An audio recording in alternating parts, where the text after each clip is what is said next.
an ultimate global podcast. Hello, and welcome to our special weekly podcast on trending international and social affairs. You're listening to Saurabh Kora and George Mavros from Sydney.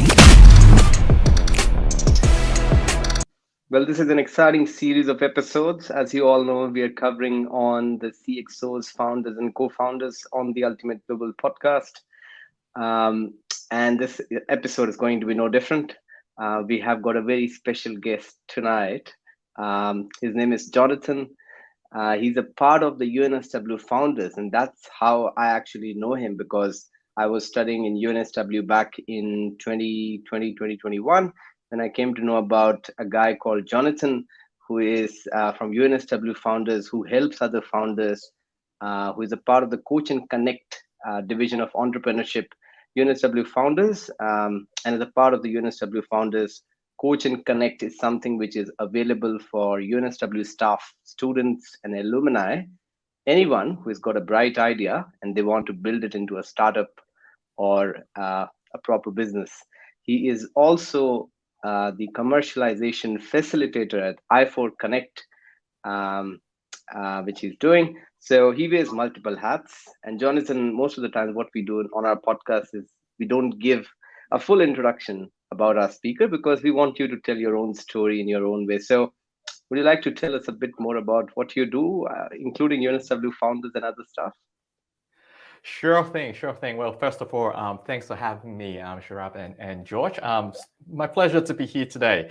So a little bit about myself. I start from the beginning. I was born in Hong Kong, came to Australia 30 years ago with my parents. Grew up in an average middle-class family. Dad's an accountant, mom's a primary school teacher. Both have very stable jobs. So growing up in a typical Asian family, you're almost expected to become like a doctor, a lawyer, an accountant, et cetera, et cetera. I didn't like any of those. So when I was asked, what do you want to do when you grow up? Like my answer was always an architect. Well, at least it's a white collar professional. So, parents still love it, but I can still be creative. So that was my childhood. So I ended up studying visual arts, design, and technology, and I graduated from the College of Fine Arts at the University of New South Wales. In retrospect, now I understand why I wanted to be an architect and study design and all that. It is because I like challenging the status quo and creating things my way. I'm an entrepreneur.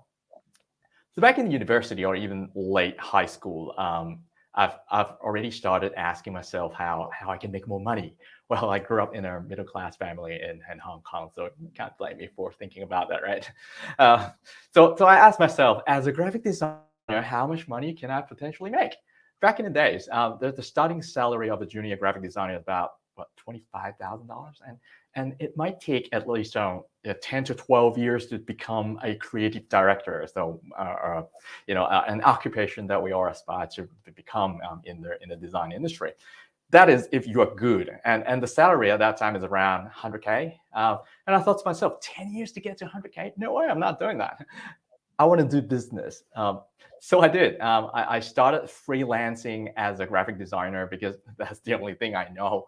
And I literally walk around their neighborhood and knock on doors and ask, hey, do you need some business card design? Or does your restaurant need your menu redesigned and printed? And that's how I got clients. And thinking back, like a world without the internet is actually quite straightforward. You just go out and do it. But not sitting at home in front of a computer and think about, hey, can I develop a sales funnel for social media or something like that? So business was good. I was making good money as a 19-year-old, and then the big pivotal point came early 2000 when every single one of my clients asked me if I can design their website. And I go, what is a website? So I go around, ask friends of friends, and eventually I met someone who has just finished his Master of IT degree and was unemployed at that time. And I asked him, hey, can you build websites? And he said, yeah, okay, then come with me and make some money.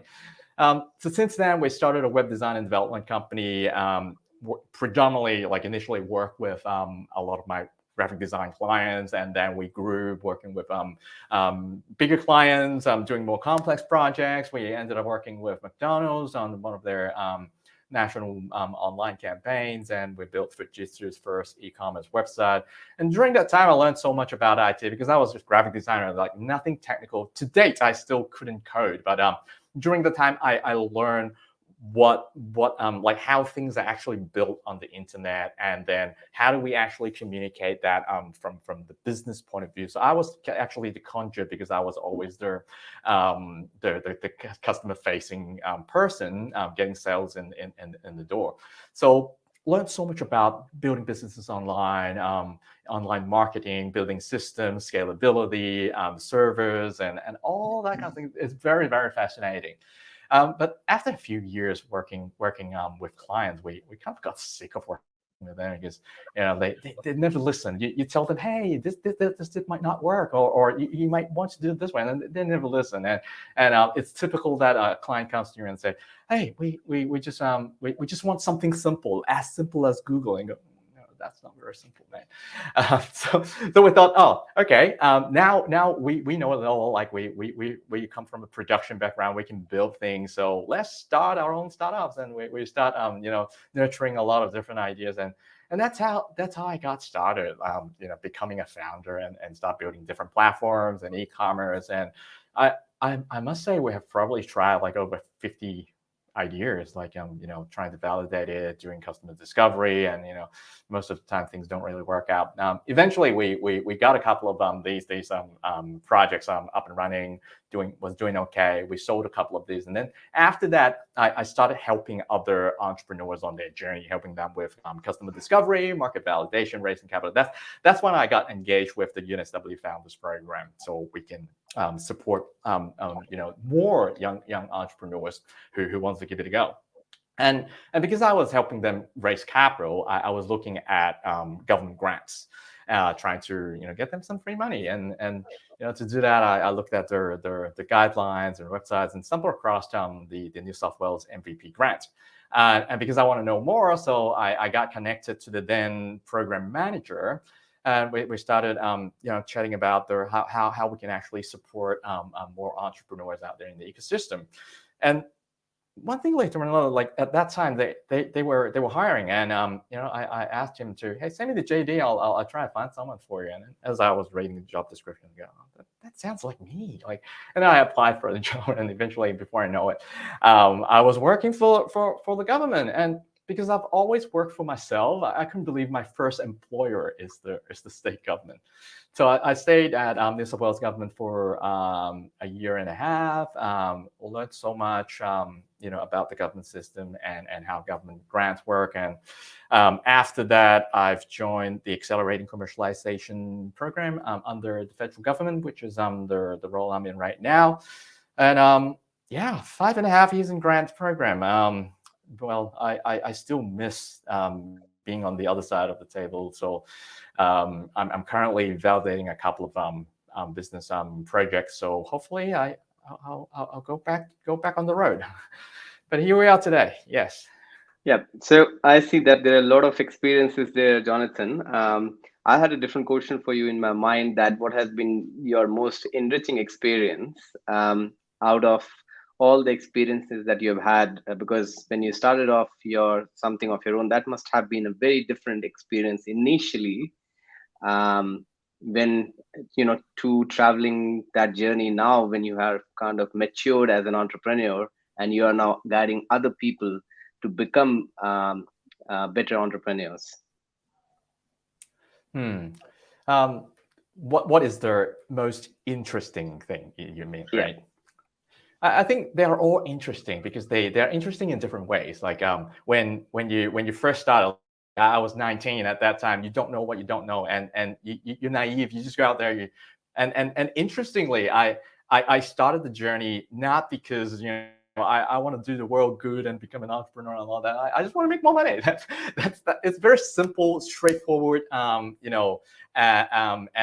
that's how I got started. So each phase was a little bit different, and then we went into doing the whole web development when the internet was booming. There was a lot of learning curve, like being a graphic designer, learning about the technical stuff, and then discovering that different people communicate differently, and they don't naturally understand each other. And then I started really working on my understanding of both worlds, like the business world and also the technical world, and then my design world, and then gelling that together was a very, very eye-opening journey as well. And then working with clients and providing service and literally trading your hours is one thing, and then working on your own business ideas and try to build a scalable business and hoping that it pays dividend or create value. That's another totally different realm and different journey as well. And then after that, obviously working with other entrepreneurs, you become an advisor role and looking at how other people do their own thing. Like, it's really fascinating as well, because everyone does things differently. Even if you have seen that situation before, and now you're kind of working with another entrepreneur, like, they might see it very differently and they might tackle it differently according to their own characteristics and their skills and strengths and weaknesses. So that's fascinating. And then when I went into the government world, it's a totally different world. Although there are connections, but we kind of like. I feel like it's sitting on the other side of the table, because now you're providing an investment to support entrepreneurs build their business. While before, I need to actively go out there, pitch for clients, pitch for funding. So I think every phase is new, and it's never ending. It's never ending. I'm still learning lots today as well.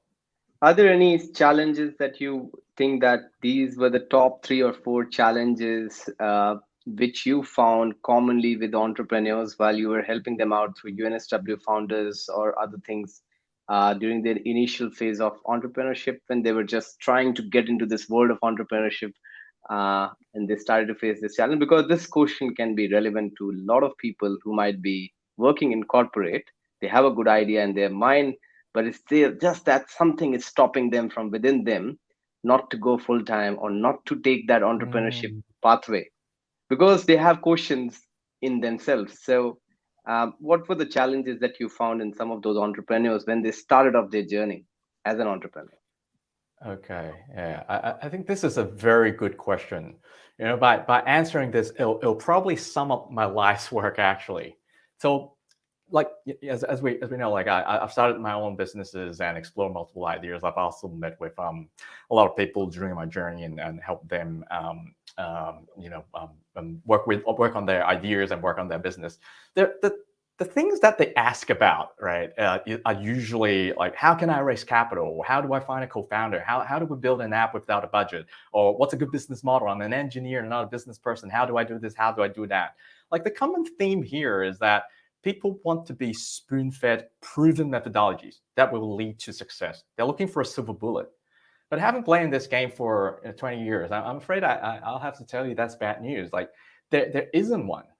I remember someone said, it might be Peter Thiel, something along the lines of all failed companies fail the same ways, but successful companies are all built differently. So this rings true for me after all these years immersing myself in business. Entrepreneurship, it's a way of life. It's not a profession. It's not a title, and that's why it's so hard to grasp for a lot of people.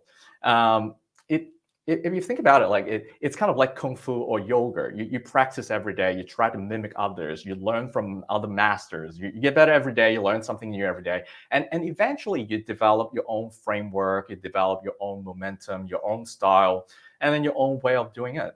It becomes part of you. So there are people who practice entrepreneurship day to day. And through this journey, they are essentially displaying to the world as their stories unfold. And it just happens that some of these stories materialize in the form of companies. And that's why we have great entrepreneurs building great companies. Essentially, they're literally just living their lives. However, no one's born to be able to write great stories day one. Like in primary school, we learn how to write by learning grammar, learn more vocabulary every day, and learn how to write an essay or creative writing, etc. Right? And your stories are not so interesting in the beginning, but you still have to actually write to find out that they are not interesting enough, and then learn how you can improve on it. So you can't just learn the concept of writing and study how other people come up with great ideas and expect that all of a sudden you can become a great writer yourself. We just can't. So similarly with entrepreneurship, we need to practice and practice day by day very differently in order to unfold our story bit by bit. And here comes the biggest challenge. You learn how to write, right? And you wrote something and it's not interesting. People tell you that, no big deal, I'll write better next time. But with business, how do you try and practice doing business? You can't, right? So you just have to do it. And it is the fear of failure and losing money that's stopping people from embarking on an entrepreneurial journey. That's the biggest challenge, I think. But how do you overcome that fear? The irony is you just have to get your hands dirty and go do it. Unfortunately, I don't think there's a shortcut. Like start with what you know, be prepared to look like an idiot, lose money, get betrayed by your partners, get scammed, get crushed by your competitors, experience the feeling of being despised by families and friends. And that's how you actually overcome the fear of failure, by failing many times. There's no overnight success in entrepreneurship.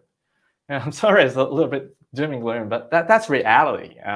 I think the mindset it's more important than the skills and know-how in this world. Yeah. And I think, George, with this point, I was recollecting another episode that we did on a special series of episodes on empowering women, where we had Rebecca Rudd from BNI, and we talked on the topic of fear and courage. Do they each play a part in business? And I think this is so much relevant when we talk about entrepreneurs, because we talked about this thing with Rebecca as well. What do you think about that, George? Look, if you have no fear, you'll go and do the most ridiculous things, and that in itself can be dangerous. If you have no courage, you won't step out of the door, and you won't enjoy anything in life, and that can be dangerous. So it's like most things. Too much of anything is probably too much. You've got to work out that balance. So one of the things that I find works well in business is to have people that are from either side of the risk profile. So my business partner in one of my businesses is far more conservative than I am. He's all about show me the money, where are the numbers, what's the balance, and all of that. Not interested. I'm all about blue sky and what we could do.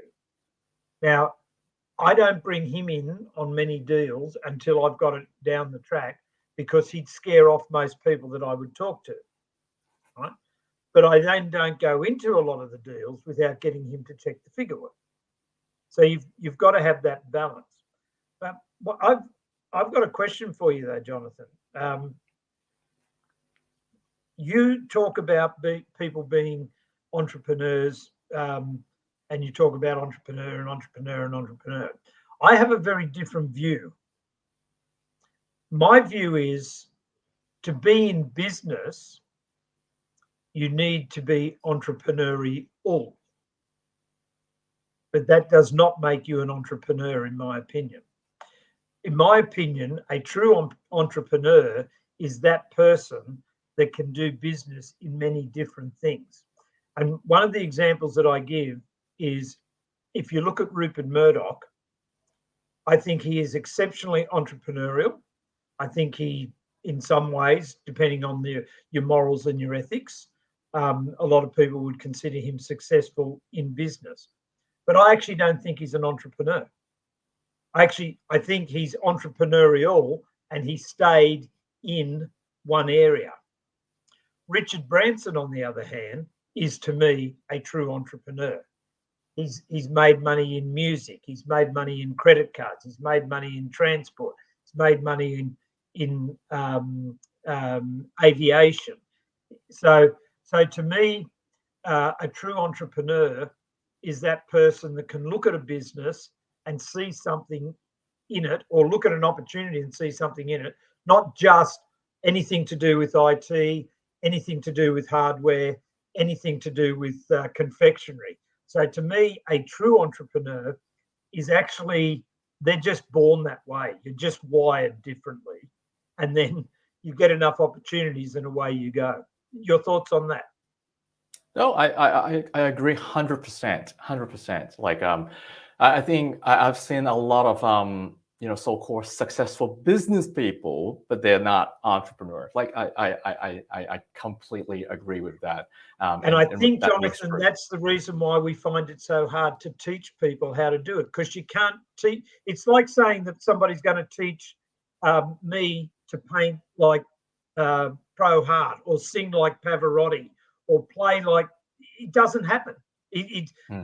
We're all talented. I can draw, but I sure as hell can't draw like a professional artist. I can sing, but I got to tell you, there are cats that are trapped in fences that probably sound better than me singing.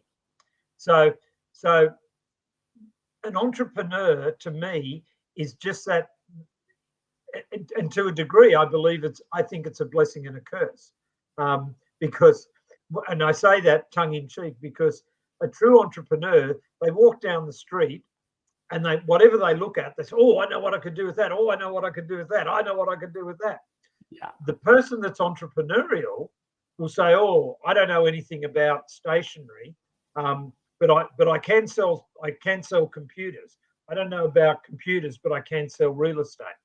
The true professional salesman, the true professional entrepreneur is somebody that can look at that and go, yeah, look, 1 and 1 makes 2. I've just got to work out how to put this together. I think that's a very good perspective. Yeah, entrepreneur sees opportunity in everything. Yeah. And so what happens then, Saurabh, is that if we get let loose, an entrepreneur has less fear, more courage, and he'll take on the 7-headed dragon with a toothpick. And unless he's got somebody to give him a counterbalance or her a counterbalance, that's when they get into trouble. I remember many years ago, I read an article somewhere and it said that the average millionaire went broke 2.5 times before they became a millionaire. And that was interesting. Have to go through a lot of different failures before you actually learn the lesson, and you move on to learn, you fail again and learn another lesson, and that's life.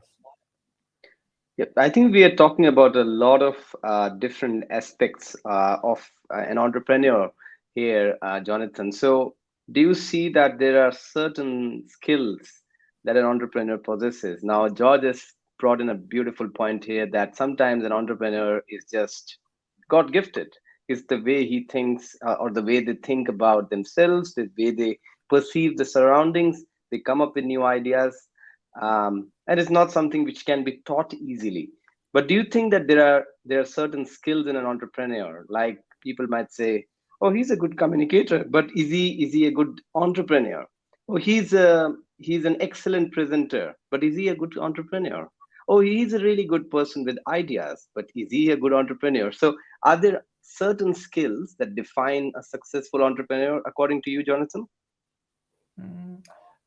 I wouldn't say skills, but more so traits. And I think the top 2 traits that I see in great entrepreneurs are resilience and patience. Like technical skills and subject matter expertise, like it can be learned or hired. Like you can hire that, right? But the innate qualities of a person is actually honed and developed through time. Like going back to my analogy of kung fu and yoga, traits like resilience and patience can only be developed through experiencing multiple failures and ongoing practicing of entrepreneurship. And because they are willing to put themselves through this process, there's just a high chance that they will become successful entrepreneurs. That's how I see it. When I meet people, like they've gone through a lot, and they can ride through the troughs when things go wrong. I believe is a very important trait for entrepreneurs. I think also, Saurabh, that you need to be able to look yourself in the mirror and accept, I made that mistake. And a lot of people that go out in life, they go out and they say, oh, I lost the business because the government changed the rules. I lost the business because this happened. I lost this because that happened. There's so many people that will not say, I lost the business because I made a bad decision, right? The really successful entrepreneurs, in my opinion, are able to go, wow, I got that wrong. And it's only when you accept that you do make mistakes that you then accept you've got something to learn. And it's only when you choose that you've got something to learn, you'll actually go and bloody learn it. If you think it's not you, it's not you, it's not you, you don't try and fix anything because it's not you.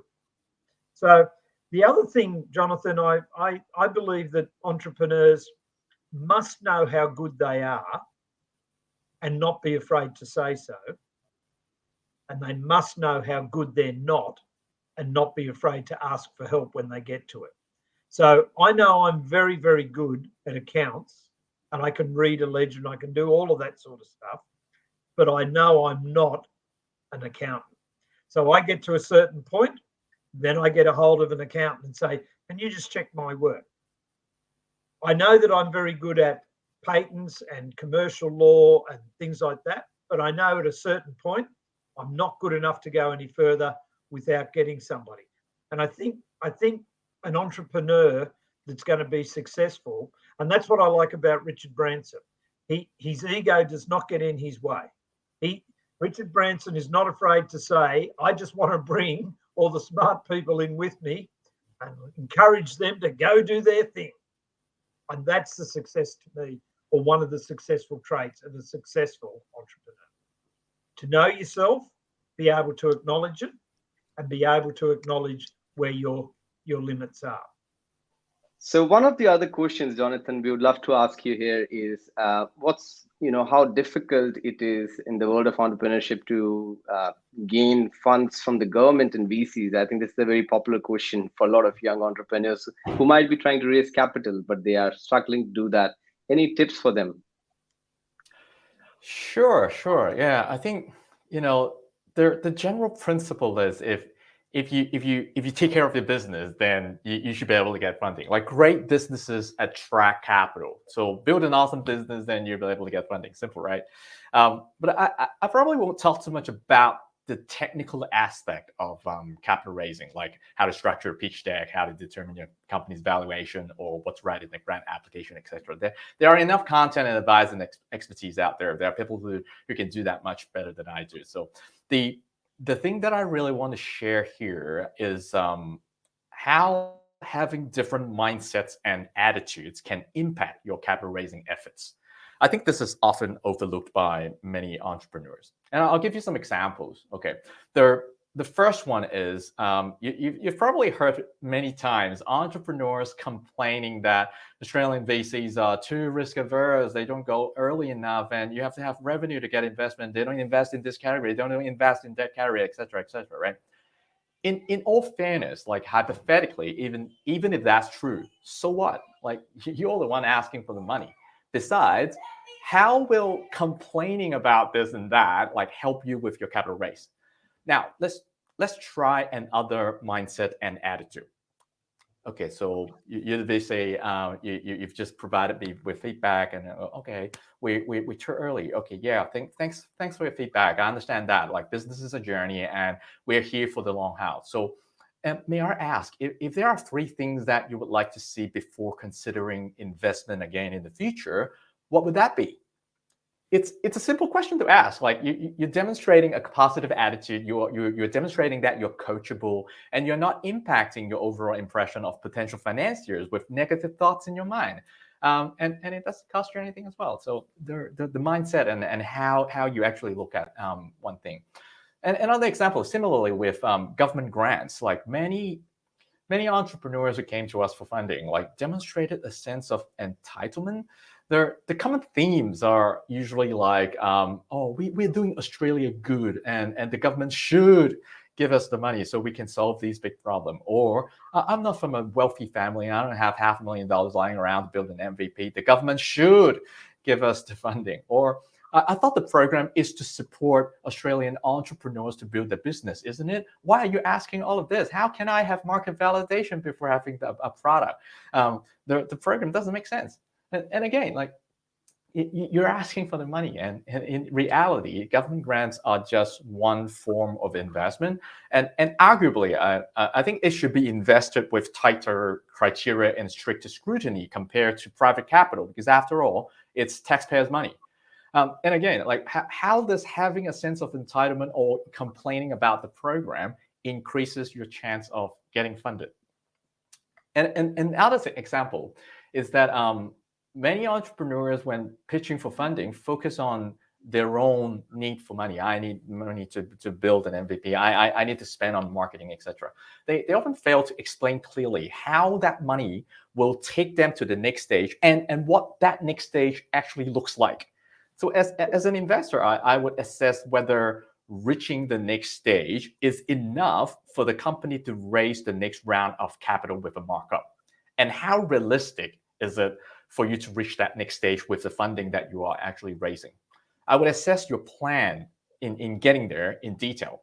So the mindset here as an entrepreneur is not really to focus on yourself and ask for the money that you actually want, but rather help the investor understand how you plan to get to your next critical milestone, and how achieving that milestone will impact the growth of the company.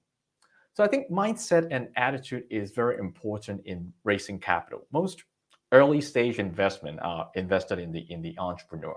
So complaining about things that you cannot control is not going to help. And if you really want their money, like, put in, like, my advice is to put in every effort to squeeze out from them what you can do to increase your chance of getting an investment. I think positive attitude goes a long way. Yep. And I think I've attended few investor pitches at Fish Burners while I was working for a startup there. And sometimes investors are a bit confused after a pitch. Oh, what did that person mean? How does that create a value for us? And sometimes it's a bit laughable, but it's also it's also good learning for those investors, because sometimes those investors are pitching for the first time.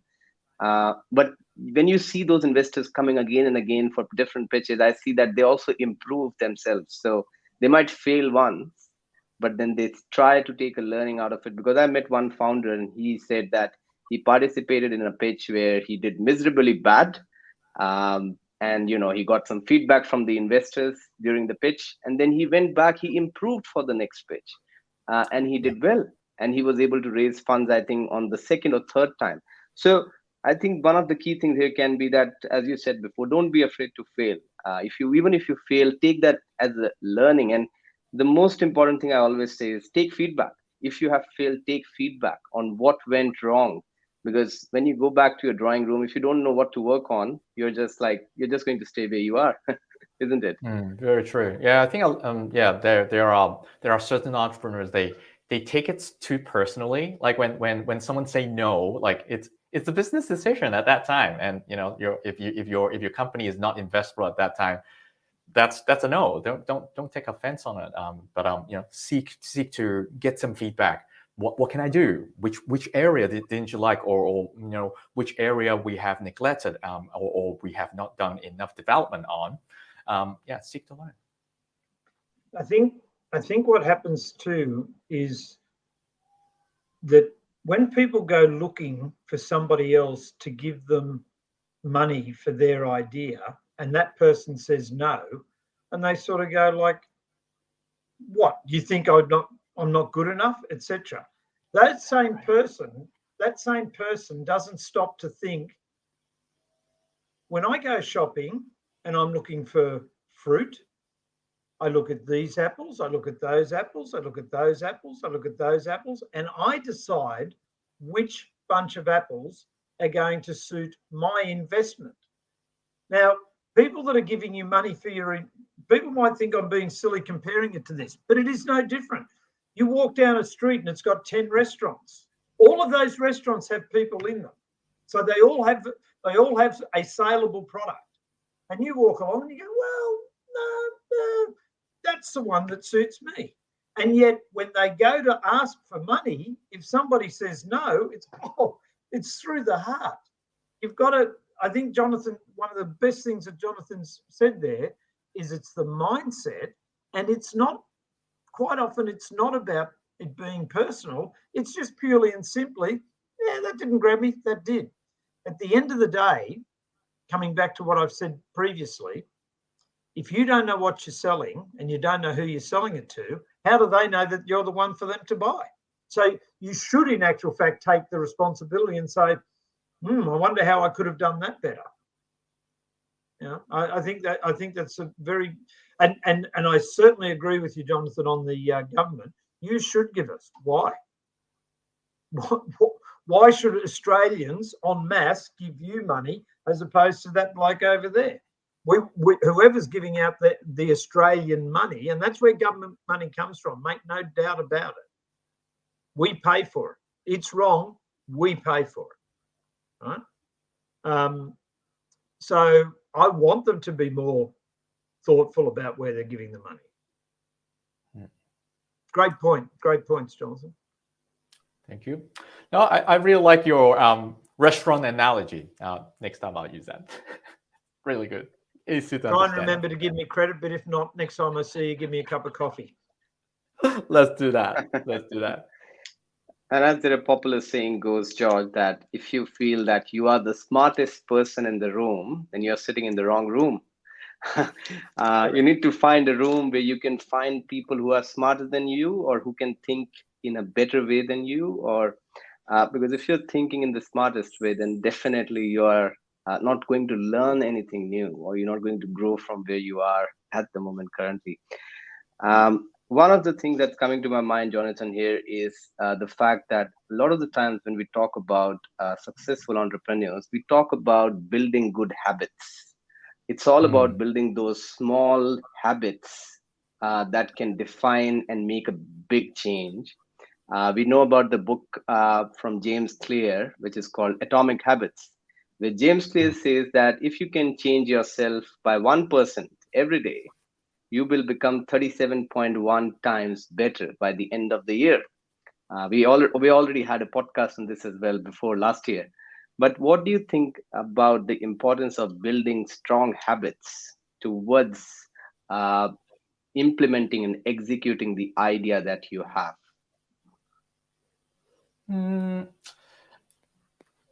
There's no,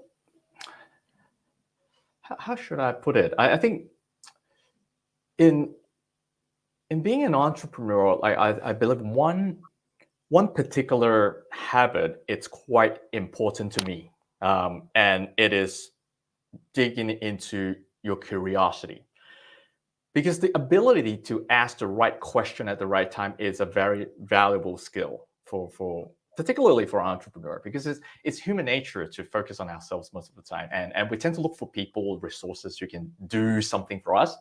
But in the business world, it's actually all about delivering value for others and getting rewarded for it. So by nurturing and developing our curiosity within, will help us unlock opportunities as we learn about other people's needs. So a habit that I have developed throughout my life is to always ask questions. And by asking questions, firstly, you get to learn about things that you might not already know, and secondly, it shows the others that you're interested in them, which opens them up to tell you more. So I suggest entrepreneurs to practice this by asking questions on things that you don't have an interest in.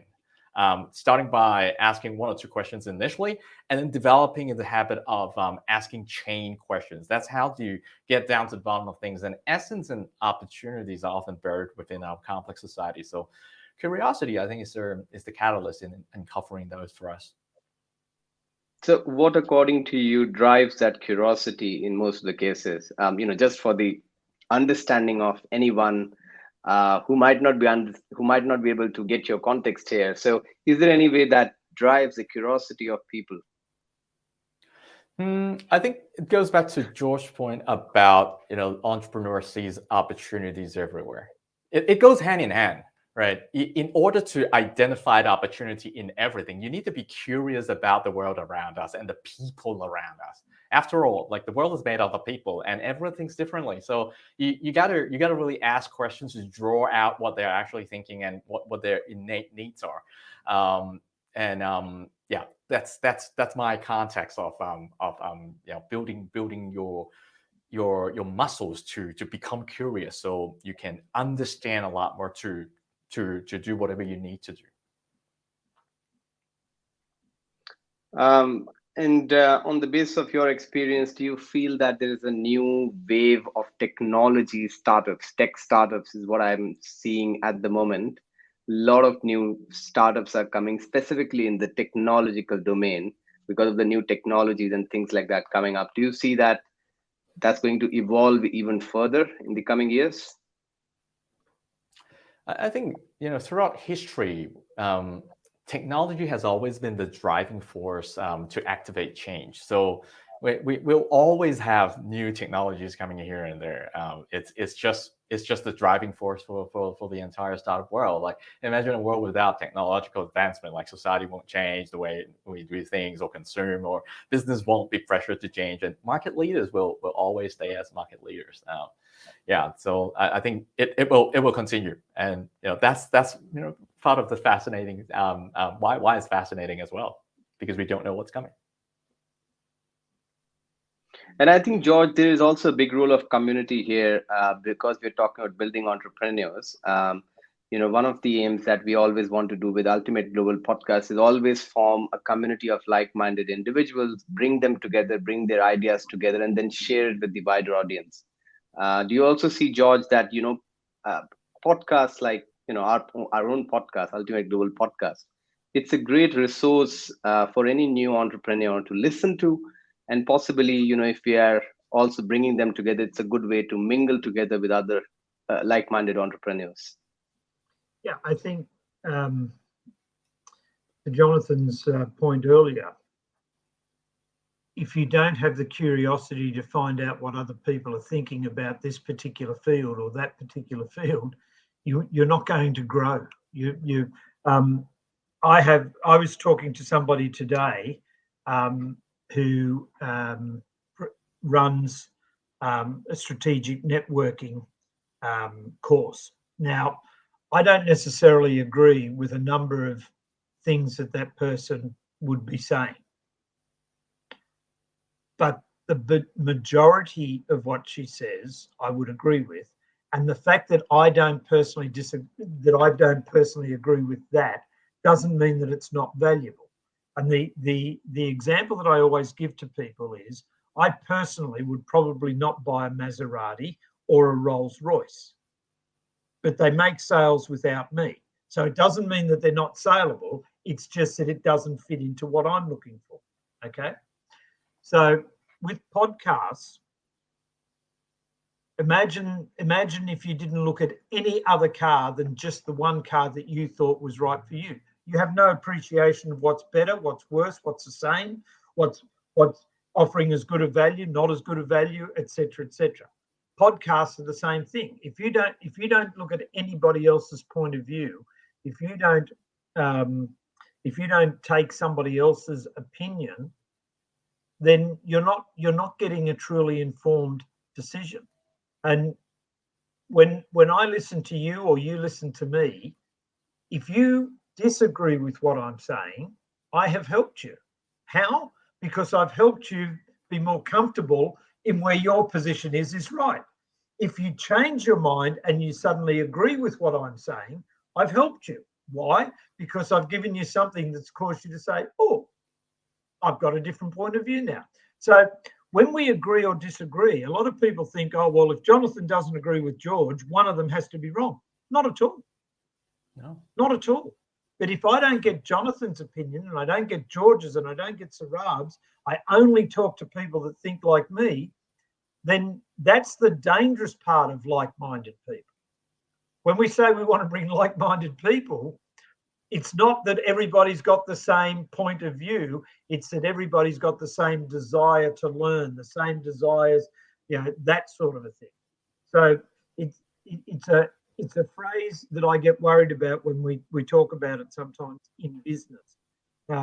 If Let's get a whole bunch of like-minded people. Every one of them are negative. Well, wow, that's going to be a great business. Let's get a bunch of people, every one of them super positive. That's going to be a business that's going to get into trouble. So you've got to have a balance. Let's get a bunch of people that want to learn, want to develop, want to explore, will park ego at the door when they come into a meeting. That's the sort of like-mindedness you need to get. And people listening to our podcast or any others, it's not about accepting every single thing that we say. It's about considering every single thing that we and the people we invite on have to say. Yeah. When I talk about like-minded, I mean, people who can behave in a similar way, or people who are doing things in a similar way. They can think differently, of course. And I might add one point further to that, that even if you disagree with us or you agree with us, there should always be a logic and a reason to that. Yes. Why do you agree with us? Why do you disagree with us? If you're doing anything without reason and logic, you're just criticizing, and you're just doing wrong to yourself, because things need to be done with logic and reason, whether you agree or whether you disagree. Something I strongly believe. But Jonathan, one of the last questions from my side for you in this podcast today is, these little things that we talk about when entrepreneurs go to a networking event. We talk about things like developing an elevator pitch. What if somebody asks you in a lift and talk about, can you talk about your idea in 1 minute to me, because I've got no time? Or can you tell a short story about your idea? What do you think is the role of these small things that can easily catch the attention of people? I know George is not going to agree on certain things that I'm saying here. Forget about him for a while.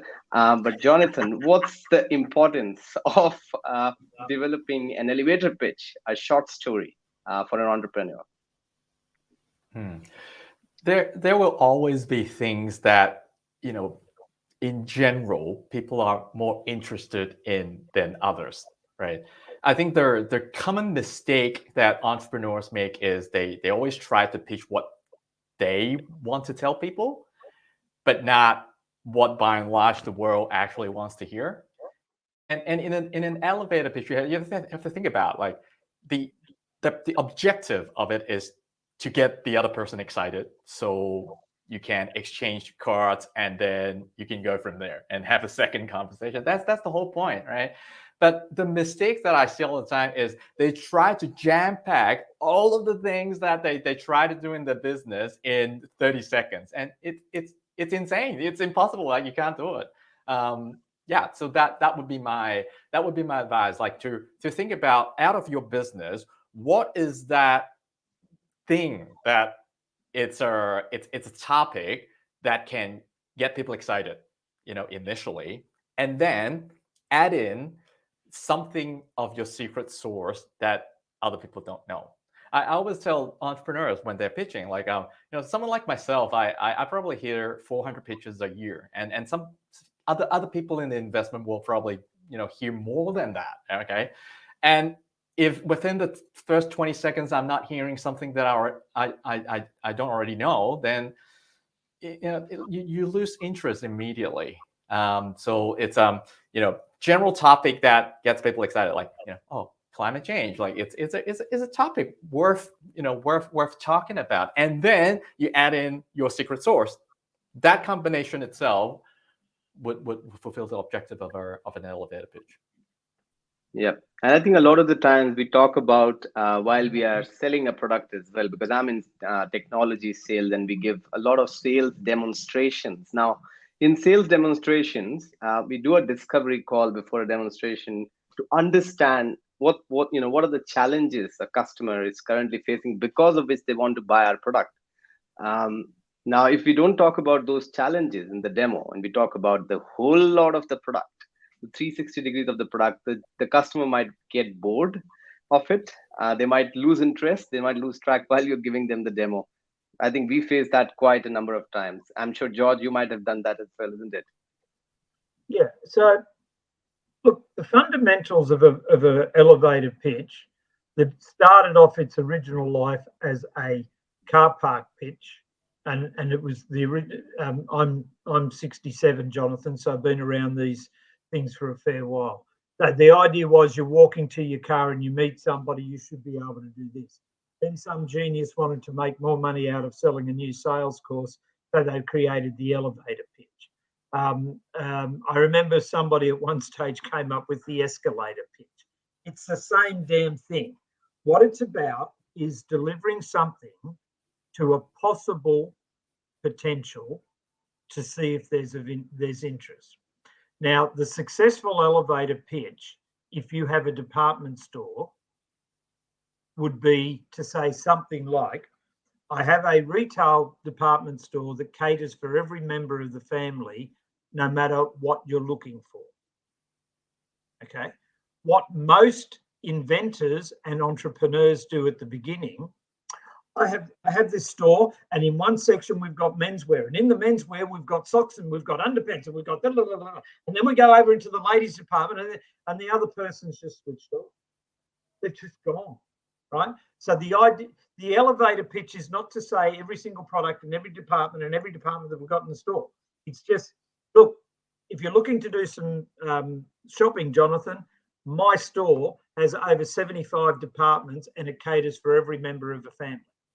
Now, if Jonathan's interested in shopping, he should then come back to me and say, do you have things for toys? Do you have toys for 14-year-olds? Do you have women's clothing? Do you have haberdashery? Do you have... Now he starts to... Well, how do you do that, George? Well, we select a range of products that we've found. Then it's the next little bit, the next little bit.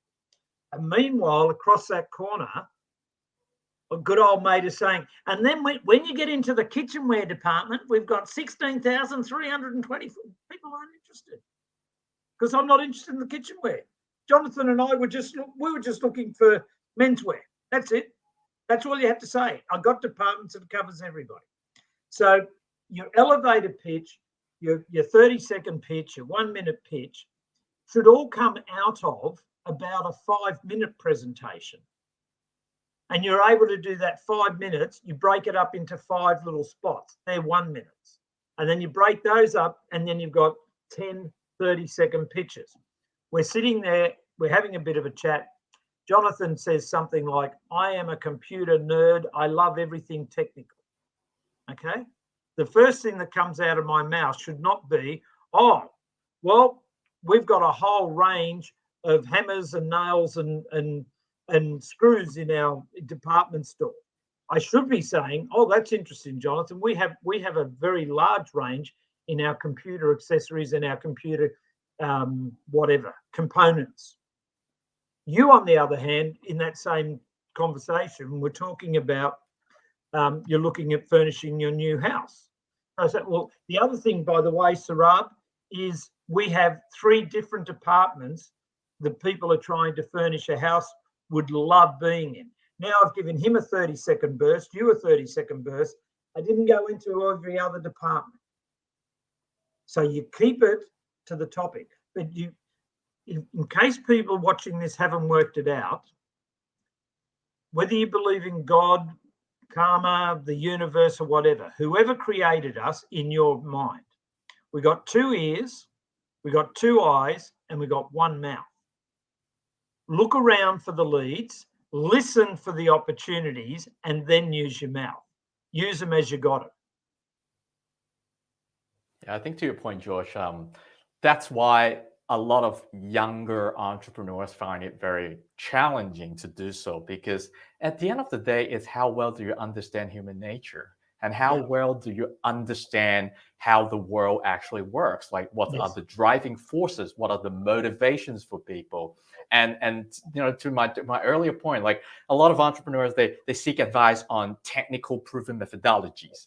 You know, that's the least important. Like, if you understand people, you can unlock a lot of opportunities already. And this is very overlooked in a lot of you know, entrepreneur education or you know, courses and out there that you know, try to help entrepreneurs to get started. Like, humans, we are humans, people. Yep. And I think when I took part in back in 2020, I was a part of UNSW Heroes, where which is one of the programs in UNSW, where I think we prepared a pitch of 90 seconds. And then I took part in interchange program. That's when I met George. We prepared a 3-minute pitch to present an idea. And I still remember that night when George and I, and with our whole team, we were sitting together. We had a pitch of around 15 minutes. That was so long. And we had to cut down and nail it down to what should we tell in those 3 minutes so that the idea can be articulated to the right people and with the right words. The smaller the pitch, I feel that the harder it is. You can tell a whole lot of things about your product, but when you're asked what you need to tell in those 3 minutes, that's the hardest thing. Isn't it, George? Yeah, look, the fundamentals of anything that's to do with business and a lot of other things in life, but business in particular, there are only 3 fundamentals if you're going to get somewhere with what you're trying to do. Who are you? What are you selling? And to who are you selling it? Now, Jonathan, I'm also a CEO of a charity. So when I'm going out talking to an organization and I'm talking to them about getting a donation or sponsorship or something like that. So I'm the person that's coming in to talk to you from a charity. What am I selling? Okay, well, if I'm selling to Jonathan and Jonathan happens to be their social enterprise officer or whatever, then I will talk to him about the fact that for every $3 that your company gives us, we can feed a person. So if you can give us $100, that's about 33 people. Yep. Now, if I'm talking to Jonathan and he's the marketing or the business development or the PR person, by being associated with our charity, Jonathan, we will give you endorsements and the people will understand that you are being responsible and you're not just in it for the money. So I was the same person with the same thing, but to 2 different people, I was selling a different part of it. And entrepreneurs, young ones in particular, and older, inexperienced ones, they get carried away about all of this, and they're not understanding. This bloke doesn't want to hear it. Jonathan, if I was coming to you, and you and I were going to talk to a venture capitalist, he doesn't really care whether it works or not, other than, can you prove it works? Yes. Good. What's my return on investment? Now, if you and I then went to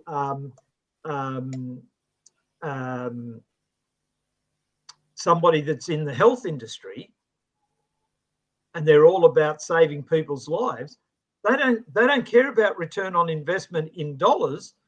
Jonathan and George, can you tell me, will this save more lives than what we're doing at the moment? Yes. So now you've got 2 different things. But that's what you've got to understand. Who are you and what are you selling to who? Yep.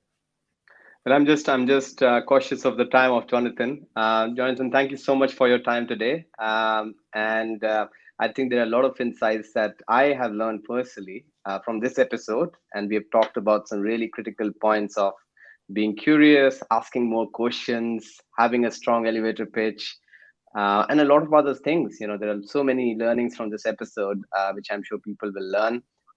Hopefully we can release it by the weekend and you can share it with your audience. And I would love to meet you in person as well in Sydney, because I don't think we have ever met. Yeah, we haven't. Let's do coffee.